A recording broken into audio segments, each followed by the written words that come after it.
देश में बढ़ रहे डीजल पेट्रोल की महंगाई अब अपना असर दिखाने लगी है। डीजल पेट्रोल की महंगाई से त्रस्त लोग अब सड़कों पर उतरने को मजबूर हो गए हैं। 26 फरवरी को बस ऑनर्स एसोसिएशन के बस संचालकों ने डीजल का रेट 90 रुपए से ऊपर होने के बाद बस संचालकों को लगातार घाटे का सामना करना पड़ रहा है और बस संचालक बस चलाने में असमर्थ हो रहे हैं, जिसके चलते उन्होंने 26 फरवरी को बसों का चक्का जाम कर दिया, जिससे सड़कें और शहर के बस स्टैंड सूने नजर आए।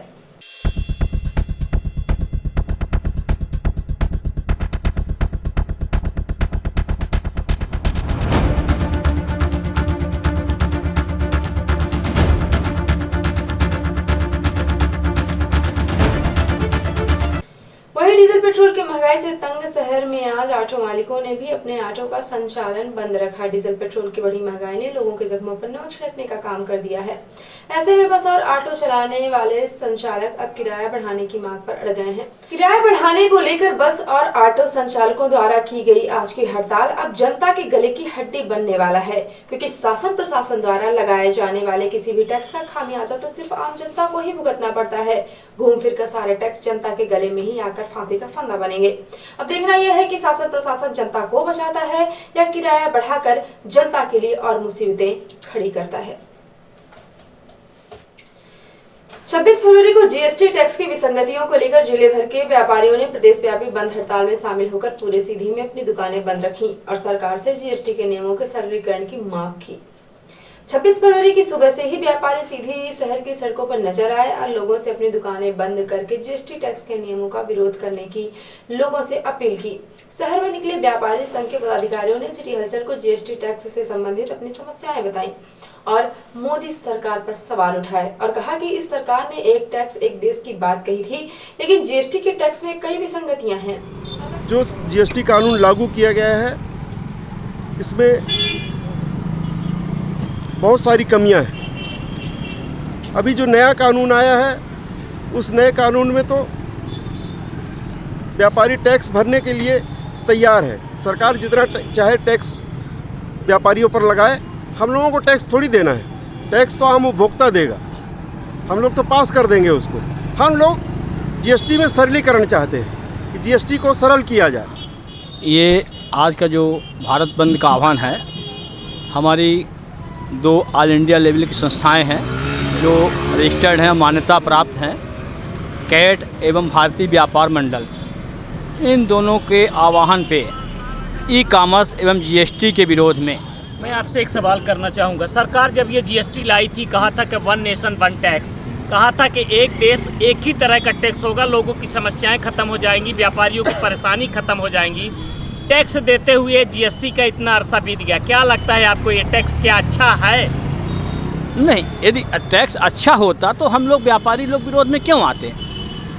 सरकार ने जो कहा था कि एक ही टैक्स एक बार लगेगा, बार बार कहीं टैक्स नहीं लगेगा, लेकिन कई जगह टैक्स लग रहे हैं जीएसटी के नाम से। और जो एक आम नागरिक की जो सुविधाएं थी, जैसे बीमा जो होता था, उसमें भी जीएसटी लगने लगा, तो आम नागरिक बीमा नहीं कराएगा, इससे लोगों को राहत नहीं मिलेगी। व्यापारियों को जो समस्याएं हैं, जैसे जो लोग कानून नए बना रहे हैं, उससे बहुत समस्याएं हैं। लोग मतलब जो इंस्पेक्टरात चालू कर दिया, जो व्यापारियों को जो खिलाफ जो है जेल भेजने की व्यवस्था, पेनाल्टी, ये सब संशोधन जो जोड़े गए हैं। आप व्यापारी हैं, आप कई तरह का व्यापार करते हैं, लेकिन देखने में आया है कि अलग अलग टैक्स जीएसटी के लगते हैं, कहीं 12%, कहीं 28%, कहीं 5%। तो क्या क्या दिक्कतें आ रही हैं? आप उपभोक्ताओं को कैसे समझा पाते हैं? जब सरकार ने ये जीएसटी लागू किया था, तो ये कहा था कि हम पूरे देश में एक ही टैक्स लागू करेंगे, हर चीज़ पे एक ही टैक्स लागू होगी और एक ही रिटर्न दाखिल होगा। अब हमें हर महीने रिटर्न देना है, लेट हो तो जेल जाना है, जुर्माना देना है। अब आप कहीं 8% ले रहे हो, कहीं 28% लेट हो, पेट्रोल डीजल का पता ही नहीं है आप उसमें क्या % ले रहे हो, उसमें तो आप 300 गुना ले रहे हो, 3 गुना ले रहे हो टैक्स, मतलब 300% आप उसका रेट बढ़ा दिए। आप जब आपको जीएसटी लागू किया था तो आपने ये कहा था कि हर चीज़ पे एक ही जैसा टैक्स लगेगा। हम जीएसटी के उसमें ये चाहते हैं कि सरलीकरण हो, व्यापारियों को परेशान न किया जाए। व्यापारी टैक्स देने के लिए हमेशा तैयार रहता है, क्योंकि व्यापारी अपने घर से टैक्स नहीं देता, वो टैक्स आम आदमी और किसानों से जो और से लेके वो सरकार को देता है। हम टैक्स को अपने लिए नहीं लेते, वो सरकार के लिए लेते हैं। अब उनको देने में कोई दिक्कत नहीं, पर आप हमारे को कोई हमारी थोड़ी सी त्रुटि हो जाती है, चाहे हमारे वकील से त्रुटि हो जाती है, तो आप उसको जेल भेज दोगे, हमको जेल भेज दोगे। भाई उसका एक शासन ने हमको एक मौका देना चाहिए। कहीं हम कोई गलती नहीं करते, पर कहीं त्रुटि होती है तो उसको सुधारने का मौका मिलना चाहिए। एक टैक्स एक नेशन की बात क्या लगता है आपको अब झूठी हो गई है? मोदी जी की हर बात ही झूठी है, तो उसमें क्या कहा जा सकता है।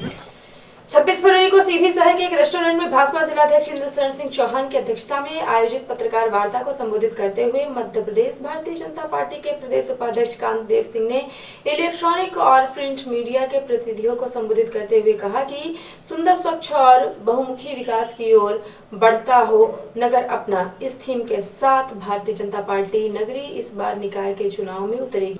और उन्होंने कहा कि भाजपा केवल एक दल नहीं बल्कि विजन है, कार्यकर्ता आधारित संगठन है। नगर के लोग नगर के विकास का रूट मैप तैयार कर चुनाव लड़ेंगे और हम प्रदेश के साथ साथ जिले के आगामी सभी नगरीय निकाय चुनाव प्रचंड मतों से फतह करेंगे। पत्रकार वार्ता के दौरान भारतीय जनता पार्टी के प्रदेश उपाध्यक्ष कांतदेव सिंह ने NTV इंडिया न्यूज के सवालों का जवाब देते हुए कहा कि यह हमारी जमीन टटोलने की कोशिश नहीं बल्कि चुनाव जीतने की तैयारी है। भारतीय जनता पार्टी के प्रदेश उपाध्यक्ष है। हाई कोर्ट ने जब डंडा कर दिया कि अब आप चुनाव करवाओ, तो क्या आप ऐसे में अब यहाँ पे अपनी ज़मीन तलाशने आए हैं कि क्या स्थिति है पार्टी की? नहीं, ज़मीन तलाशने की बात नहीं है। ये पार्टी ने ये चुनाव की तैयारी के दृष्टि से पूरी तरह से चुनाव में जुट गई है। भारतीय जनता पार्टी के सभी कार्यकर्ता चुनाव में पूरी रणनीति के साथ, पूरी तैयारी के साथ जुट गए। आपने सर अभी कहा कि ये नवाचार है, हमने भी देखा इन चुनावों में ये नवाचार है। इसके पहले कभी पब्लिक से इस तरह का वो नहीं किया गया, लेकिन आनंद फानंद में कोर्ट के कहने के बाद जिस तरह से आप लोग आए हैं पब्लिक के बीच में, उनसे विचार ले रहे हैं कि जिला कैसा होना चाहिए, जिले का विकास कैसा होना चाहिए, शहर का विकास कैसा होना चाहिए। 15 साल से आपकी सरकार है, बीच में 1 साल नहीं रही, उसके बावजूद क्या ये काम आप लोग नहीं कर पाए? नहीं, जब चुनाव की बात कोर्ट के द्वारा आदेश हुआ और हमारी पार्टी भी चाहती है कि चुनाव हो, और जब चुनाव होना है, नगरीय निकाय का चुनाव होना है, तो पार्टी के कार्यकर्ताओं को मजबूती के साथ जुड़े रहना है। हमको विकास करना है नगर का, तो जब नगर का विकास करना है तो जनता जैसा चाहती है वैसा विकास करना है। इस नाते ये तैयारी हो रही है। क्या आपको ऐसा नहीं लगता है कि जो महंगाई का बम जनता के ऊपर फूटा है, उससे आपके नगर पालिका के चुनाव जो इतने नज़दीक हैं उसमें आपकी ज़मीन खिसक गई है? देखिए, कहीं ज़मीन नहीं खिसकी हुई है। बहुत ही मजबूती के साथ, बहुत अच्छे मतों से 16 नगर निगम हैं मध्य प्रदेश में। 16 नगर निगम में हम लोग फिर से 16 जीतेंगे। पिछले बार भी 16 जीते थे। नगर पालिका और नगर पंचायत के चुनाव में भी जितनी सीटें हमारे पास थी उससे अधिक सीटें अब इस बार भी हम लोग जीतेंगे। सर, पंजाब जैसा हाल तो नहीं होगा? नहीं, पंजाब जैसा हाल क्या, अभी हमने गुजरात की बात आपको बताई कि गुजरात में ये स्थिति थी। जी। जो आपके अध्यक्ष पद के योग्य प्रत्याशी की बात है, तो पार्टी इसमें क्या देखती है? पार्टी इसमें ये देखती है कि वो पार्टी का कार्यकर्ता निष्ठावान हो, नंबर 1। दूसरा, उसका एक विज़न हो, वो जनता के बीच का घुला मिला हो, जनता उसको स्नेह करती हो, यही सब है उसके। वंशवाद को बढ़ावा तो नहीं देगी पार्टी? नहीं, वंशवाद जैसी स्थिति तो हमें नहीं लगती। मुख्यमंत्री श्री शिवराज सिंह चौहान द्वारा भोपाल के मिंटो हॉल से दीनदयाल अंत्योदय रसोई योजना की द्वितीय में प्रदेश में 100 नवीन तथा सुदृढ़ीकरण रसोई केंद्रों का लोकार्पण किया गया। मुख्यमंत्री द्वारा योजना के पोर्टल का लोकार्पण कर विभिन्न हितग्राहियों से संवाद किया गया। इस योजना अंतर्गत नगर पालिका परिषद सीधी द्वारा संचालित दीनदयाल अंत्योदय रसोई का सुदृढ़ीकरण हुआ है। सीधी केंद्र का संचालन अप्रैल 2017 से किया जा रहा है। आश्रय स्थल सीधी पर आयोजित कार्यक्रम में उपस्थित जनप्रतिनिधियों, अधिकारियों, कर्मचारियों तथा आमजनों द्वारा मुख्यमंत्री श्री चौहान के उद्बोधन का सीधा प्रसारण देखा और सुना गया। कार्यक्रम को संबोधित करते हुए कलेक्टर श्री चौधरी ने कहा कि भूखे को भरपेट भोजन कराना ही सबसे बड़ी मानव सेवा है। हमारे देश में समाज इस सेवा के लिए सदैव तत्पर रहता है। उन्होंने कहा कि कोरोना संकट के दौरान सिंधी समाज सहित समाज के अन्य संगठनों तथा समाज सेवियों ने समाज के सामने एक अनुकरणीय उदाहरण प्रस्तुत किया है। सभी ने इस संकट के समय आगे रहकर गरीबों की सेवा की है, जिसके लिए सभी साधुवाद के पात्र हैं। कलेक्टर सी चौधरी द्वारा भविष्य में भी आगे रहकर लोगों की मदद करने के लिए समाज सेवियों से अपील की गई है। दीनदयाल अंत्योदय रसोई के संचालन में लगातार सहयोग देने के लिए समाज सेवी रमेश अग्रवानी, कमल कामदार, भीम कामदार, आशीष चंदेल, रविंद्र वे, राहुल वर्मा, प्रदीप द्विवेदी तथा रसोई की संचालिका जय माता दी स्व सहायता समूह की अध्यक्ष शांति रावत को साल एवं श्रीफल से सम्मानित किया गया। कार्यक्रम के उपरांत कलेक्टर सी चौधरी सहित उपस्थित गणमान्य नागरिकों द्वारा दीनदयाल अंत्योदय रसोई का निरीक्षण अवलोकन किया गया तथा रसोई के व्यवस्थित संचालन के लिए संबंधित अधिकारियों को निर्देशित किया गया। किसान विरोधी कानूनों से आने वाले दिनों में होने वाले नुकसान की जानकारी तथा इन किसान विरोधी कानूनों को समाप्त करने हेतु संयुक्त किसान मोर्चा द्वारा किए जा रहे आंदोलन की जानकारी एवं आंदोलन से जुड़ने हेतु संयुक्त किसान मोर्चा द्वारा ग्राम धनहा में किसान पंचायत का आयोजन किया गया।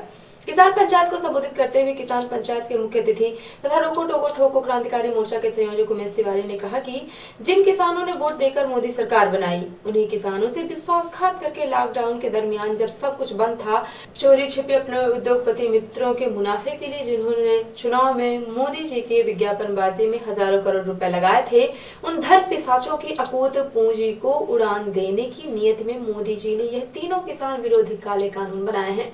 मोदी जी ने नोटबंदी, लॉकडाउन जैसे नासमझी के फैसलों के चलते तबाही के हालात बन गए हैं। वर्तमान में कोई ऐसा क्षेत्र नहीं बचा जहां पूंजी लगाई जा सके।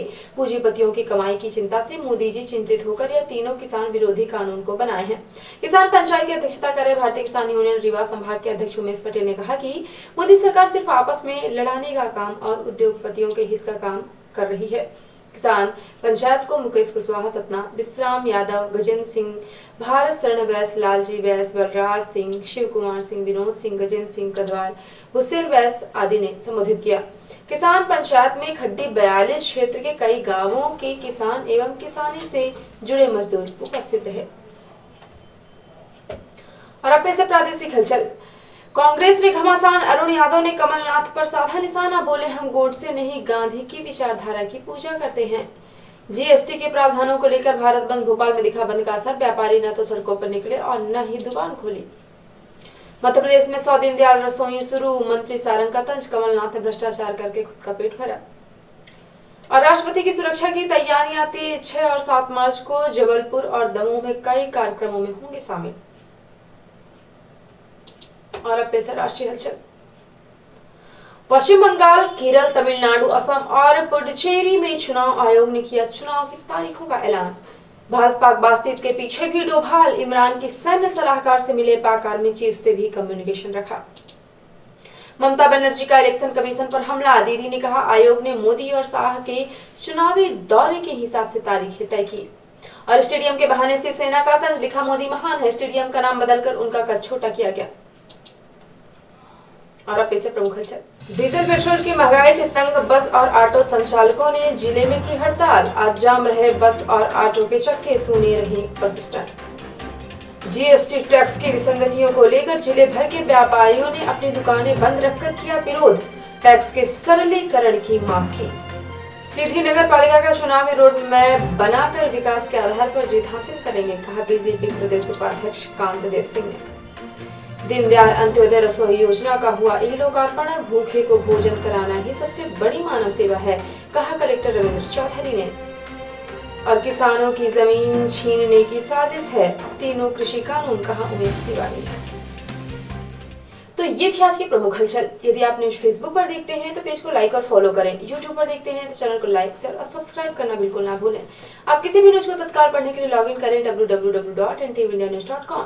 सीधी एवं की प्रत्येक न्यूज का अपडेट तुरंत अपने फोन पे पाना चाहते हैं तो आप प्ले स्टोर से हमारा app NTV India news download करें और जुड़े रहें अपने आसपास की समस्त गतिविधियों से NTV इंडिया न्यूज के साथ। नमस्कार।